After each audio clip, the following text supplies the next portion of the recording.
Set up. There's our radio show intro.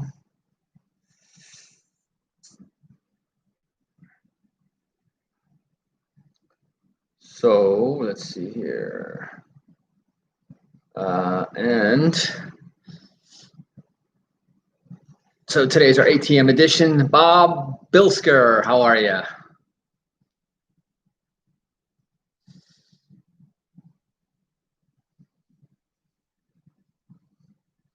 Okay.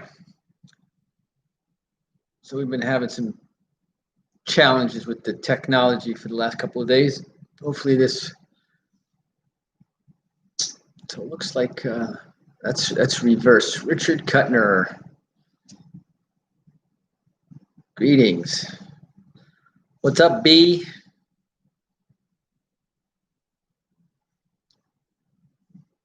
Let's go ahead and get the volume up here.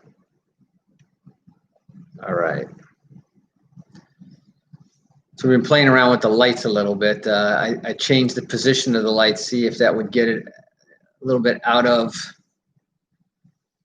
You like the lighting? Okay, good. Trying to get my natural color.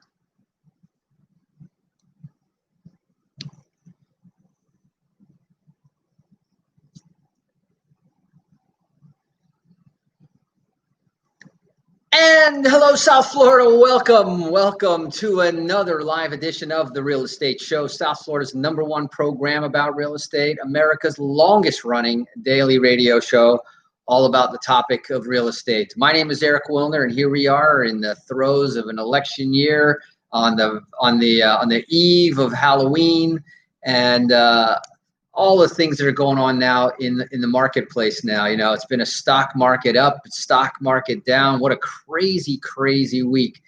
And I'll tell you, one thing that the stock market does not like is uncertainty. And one thing that we have right now is lots of uncertainty. It's how long will the moratorium continue for the renters? How long will the foreclosure wave be held back? Well, who's going to be the next president, and what will they do once they become? Is there a stimulus? When will there be a stimulus? Is there another major wave that's going to require us to lock down? Or are we going to muscle through and make it through? You know, it's kind of interesting to watch as the world now. I was just listening to the news a little while ago with France, Germany, and Spain all going into different phases of lockdown as well. Hey, John, how are you? John Brown. And, in fact, over dinner, Eric and I were having a conversation about, what an important election it is. John's going to have his very first U.S. election as a U.S. citizen. And so it's going to be neat. You're going to see a lot of firsts going on here, and an exciting time. And God willing, on Wednesday next week, we'll have a result. I hate the anticipation, but God willing, we'll have a result. Hopefully, it won't go through all sorts of gyrations and challenges and court things. I hope it's a clear-cut result, one way or the other.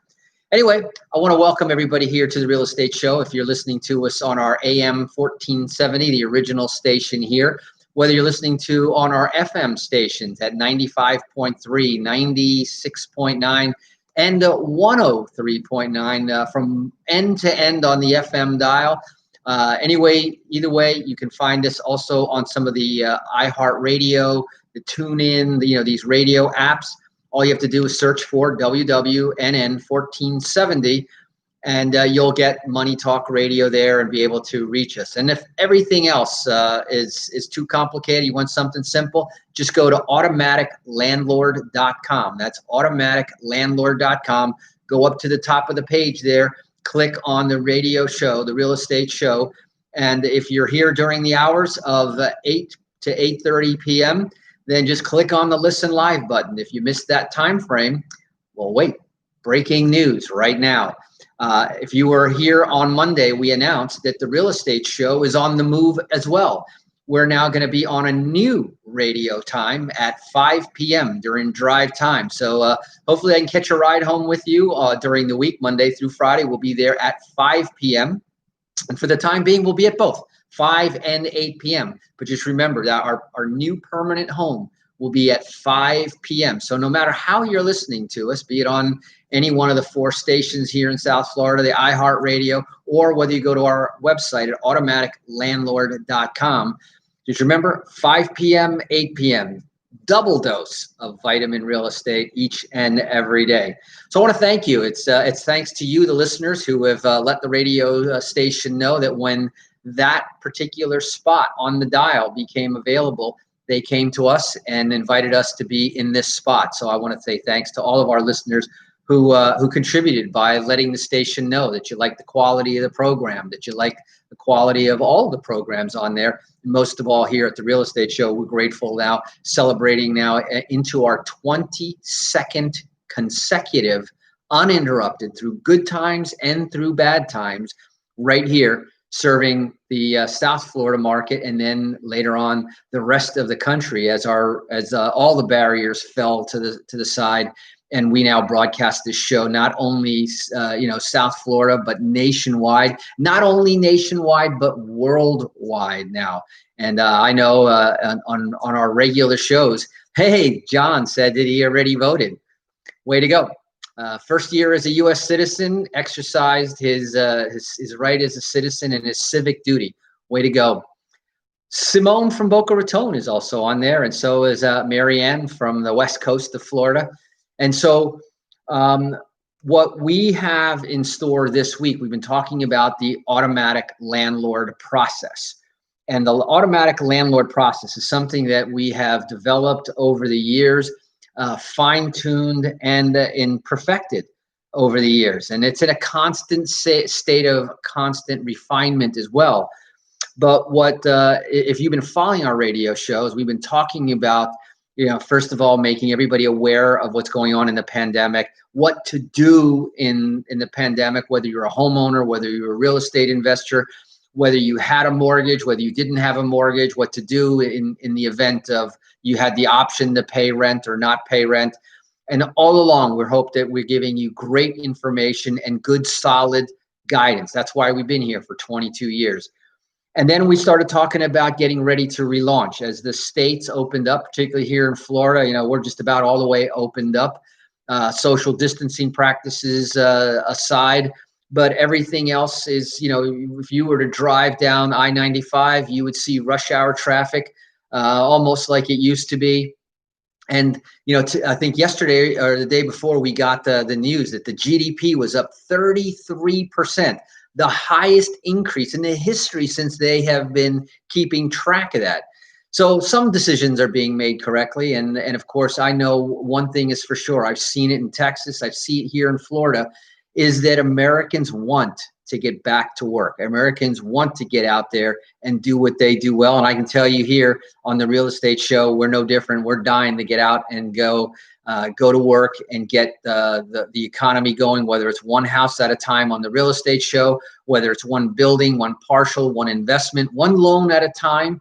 We're here to help you make great decisions. And so as we evolve the conversation, we brought it to the automatic landlord. Now we're ready to go. We're now in full forward momentum. And so we talked about the landlord process, and we broke it down into the 5 steps. And that was our Tuesday show. Monday, we always set the theme, we set the agenda. Tuesday, we get into the actual tools, tips, techniques, the strategies, the tactics that we use. And we talked about how, in the landlord strategy, obviously it starts off with the process or the stage of buying. We talked a little bit about that stage. Then we said, once you buy a property, and typically as an investor, we're looking for properties that have some sort of distress in order to get a good price and be able to negotiate a little bit. So that we're gonna have to clean up that, whether it be a paint job, a rehab job, or an altogether, complete, remodeling.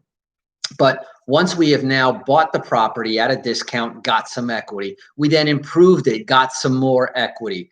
And then once we have now improved it to its best market condition, we put a tenant in there getting the best market rent. Well, guess what? We just made the property more valuable again.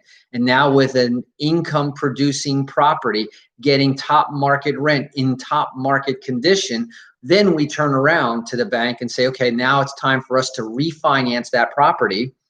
And at that point there, we're usually, if we've done our numbers correctly, done our negotiating, buying correctly, and made the right improvements, we're usually going to be able to pull most, if not all of our money, certainly enough to repeat the process. So what was the process? It was acquire, it was rehab, it was rent, refinance, and repeat. So that's kind of a very quick. The more detail was in the Tuesday show. Now on Wednesday, of course, we went into some of the market news talking about landlording, some of the stimulus, where it stands, and everything to do, again, with the whole concept and topic of landlording. When I come back here on the ATM edition, our Thursday edition, I want to talk about the financing cycle. Now, what I just described to you was one cycle of buying, rehabbing, renting, refinancing, and then now I go back to step one. So that's one cycle. And typically speaking, that cycle usually takes anywhere from 6 months to 1 year. And just imagine if you could repeat that cycle, think about what this would do to your retirement. If you could do that cycle again, once a year, every year, during a 40-year career, if you were educated enough and taught and coached enough in the beginning that when you started, you bought your first house, and then every year you decided to repeat that process, you could end up your career with 40 houses. Now, for some of you, you already may be 20, 30 years into your career, but even 20 houses. What if you did it every 2 years or every 3 years? You would have 10 to 20 real estate properties. And remember, every at the end of the first 30 years, your first house would have been paid off. Your second house in the next cycle would be paid off. Your third house in the next cycle would be paid off. So what if we could shrink those cycles from every 5 years to 3 years to 2 years to 1 year? We're going to talk more about that when we come back from our break. We're going to take a quick break here, a few words from our sponsors. You're listening to The Real Estate Show. My name is Eric Willner. Don't touch that dial. This is an important conversation. It's a good one for you and one to help get you started into the brand new year. Don't touch that dial. We'll be right back.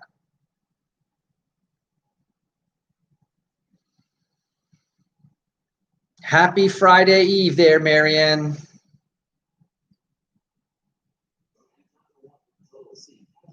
There we go. We'll see. We're going to play with I'm testing fate again with our technology, and took out my headphones and see if we can come back and go back in there. It's been a challenge this week for sure. So 33% jump in our GDP. How's that for a nice recovery? And then I say to that, imagine if we do get a good solid start into the new year with solid leadership, solid economic steps going forward.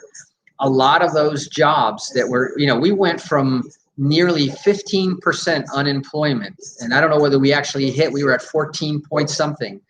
Imagine if now we're at 8% already. We've cut that in half. Imagine if we could get back to where we were at record low unemployment right before the pandemic hit, and we could kickstart this economy back in there into a full step.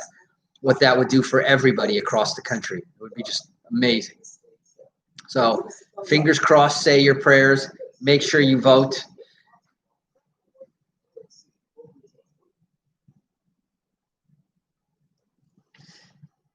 Roger, we have liftoff. That's right, John.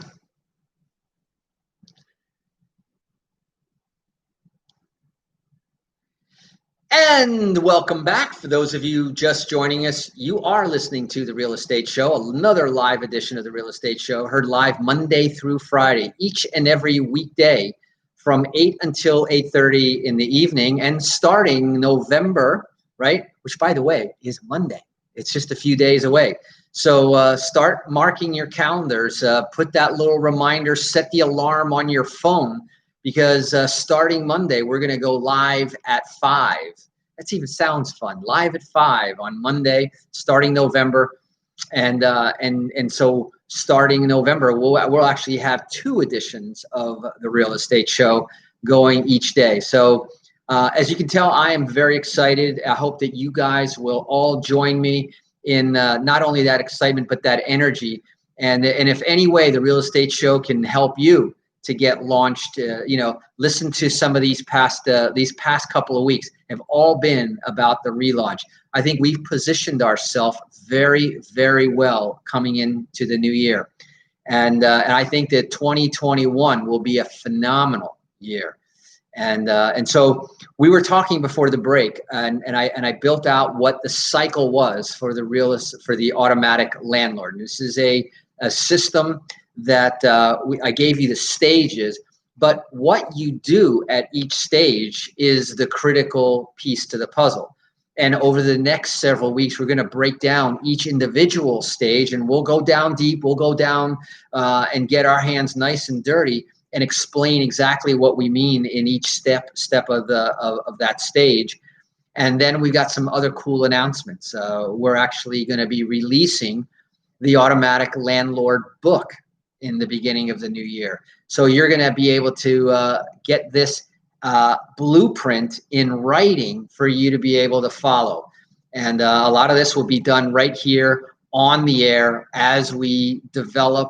And basically, we're going to write the book right here on the air for each and every one of you out there. So all you have to do is tune in every day for the latest chapter, for the newest chapter of the automatic landlord.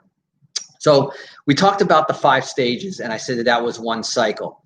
Now, here's where the rubber hits the road on our financial ATM about the money edition of the Real Estate Show. You see, the whole object of breaking it down into those cycles and doing it in that correct order is that whether you paid cash for all of that, if you were one of the lucky few that could write a check for the full purchase price of the house, you get better discounts if you can, that you were able to write a check for the full amount of the rehab of the property. The object of the game, and make believe that was all you had, well, then now what you need to do is to refinance that property and pull that amount out. Now, if you aren't on that lucky end of the rainbow spectrum and you're on the opposite, where you had to borrow most of the money for that cycle, maybe you put 10 or 20% down, and you've used all your money for the rehab, how do you go on to the next property? And that's why those particular steps in that particular order, in that particular manner, will get you to a point. Now, here's sort of one of the ground rules of the game. In the lending world, if you were to go to your typical mortgage lender, that when they value your property, if you've owned it for less than 1 year, they will go off of the lower of purchase price or appraised value. Now, understand, that's very important to understand. So during the entire first year, if I did a really good job getting a super good discount, say 50 cents on the dollar, and when I go to refinance it, they're going to base their loan on the value that I paid on the property, plus they'll add in any expenses that I put in to rehab it at the cost of my expenses. Now, remember, when I invest money in doing a rehab, I'm looking for a return on that money too. So usually it's $1, invested for $2 in value gained. So that is why we talk about typically that cycle that we talk about, buying, rehabbing, renting, then refinancing. We do it at the 1 year mark because that's when I can go off not the lower of the two, but the market value itself. So when I get to the market value, if I bought correctly, got equity, if I rehabbed correctly and built more value, I refinanced and created the value, and I got top dollar on my appraisal at the market value, Now I can pull out at least enough equity to be able to buy the second one and then repeat the process. Now that is excellent if you can do that in 1 year and if you can do it right. Also, I will tell you that does assume that the market is at least going steadily flat or up. If you're in a declining market, you're going to have to do a better job at the 5 stages to be able to do that. Now, think about that as you're setting things up and looking at what the market holds in store. What we're looking at here is in the market is there's a likelihood that we're going to see a dip in the market once the moratoriums are released, once the foreclosures are allowed to flow naturally and evictions will resume as they should legally. Then you're probably going to see at least a temporary. But remember, I've been telling you all along over the last few weeks that the number of investors standing right now with bated breath on the sidelines, there are lots of them. There are lots of individual investors, and I talk to you a lot about the large hedge fund investors that have been raising money like crazy right now before knowing full well that the Open Doors, the Zillows, and I've talked about those in previous shows, they are poised and ready, and they are going to come in, not to mention the banks themselves. Today, Marianne and I watched a bank be very, very conservative and not letting one of their properties go for even fair market value. They're betting on a higher value going forward, and they outbid some of the bidders at the auction itself.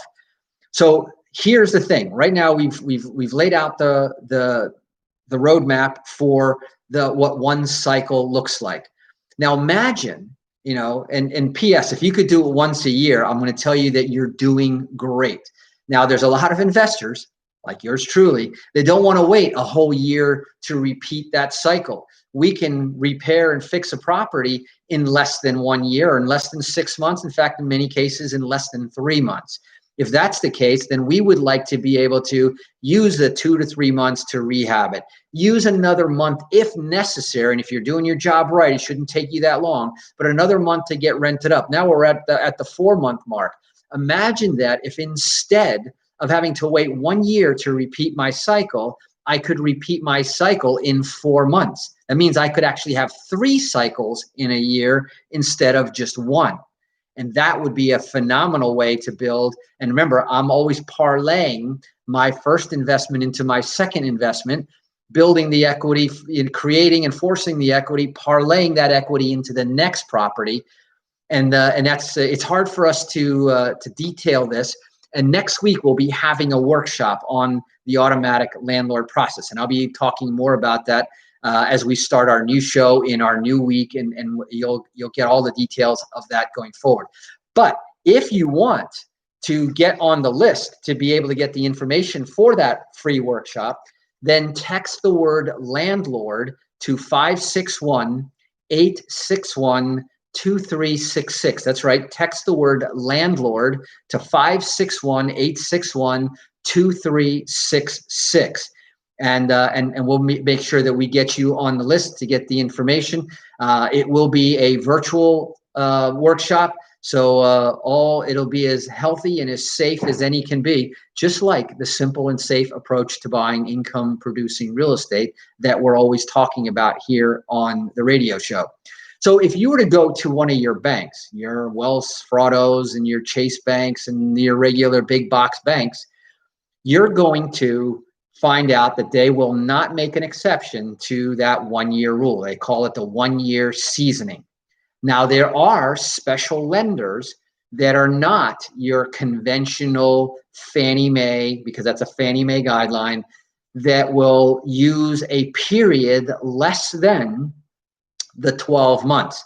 For example, 6 months. Now we're talking about a cycle every 6 months, being able to build my portfolio after my initial investment twice as fast, 2 properties a year in that cycle. And that's what we want to talk about. And that's what we research. And we find these special niche lenders that their focus and their emphasis is on the investors. And so now let's roll that backwards. Now, there was a radio show some time ago where I was talking about the young college graduate millionaire program, where we talked about that we could show a college graduate from any field of study, that if they were to buy their first house when they first graduated, and they're going to put first, last, and security up for rent anyway, well, why not put 3%, basically six of one, half a dozen of the other, 3% down or first, last, and security? Which one do you think will get you further, get you more tax breaks, get you equity, get you all the advantages of home ownership? And you get all of that now with the advantage of, now take that conversation that we just had about the cycles, building that cycle, acquire, rehab, rent, refinance, and repeat. And if a college graduate did that once every 5 years, he saved up again for another down payment and did that once every 5 years. Remember that program where we showed that regardless of whether they were a school teacher, whether they were a firefighter, an artist, whatever they want it to be, follow your passion, do what you want to do, but buy real estate while you're doing it. And instead of accidentally finding out that your real estate was the largest equity that most people have when they retire, and they find that out at the end of their careers, and they find it out by accident, why not do it on purpose and set out a scheduled, set plan? And tell me if you can't come up with 3%, 5% down every 5 years, then something else. Then we have to go back to the drawing board and start talking about budgeting. But the fact of the matter is here that if you had the luxury of pressing the reset button and starting all over as a college graduate, hint, hint, people out there with kids in high school or in college, this is what you should be teaching them, because regardless of what they want to do, today we've got a whole new economy going with the gig economy. The millennials are rewriting how careers are going. The days of a 40-year career with one business or one company is something for the history books now. Now people have to understand the importance of be thinking like a business person. And then, by the way, that's why we're having our big roundtable right after this show. We're going to put it in our Facebook comments in just a second, the Zoom content to join us there. Remember, starting Monday, we are on our new time at 5 p.m. and 8 p.m. as well, at all the same places that you've been following us and watching us here. We hope you'll join us then. Well, that's it for today. This is Eric Willner signing off for The Real Estate Show. Thanks again for listening. Remember to hit that share button as soon as we finish this recording. Remember to drive safe, wash those hands, and make it a great day. Bye-bye.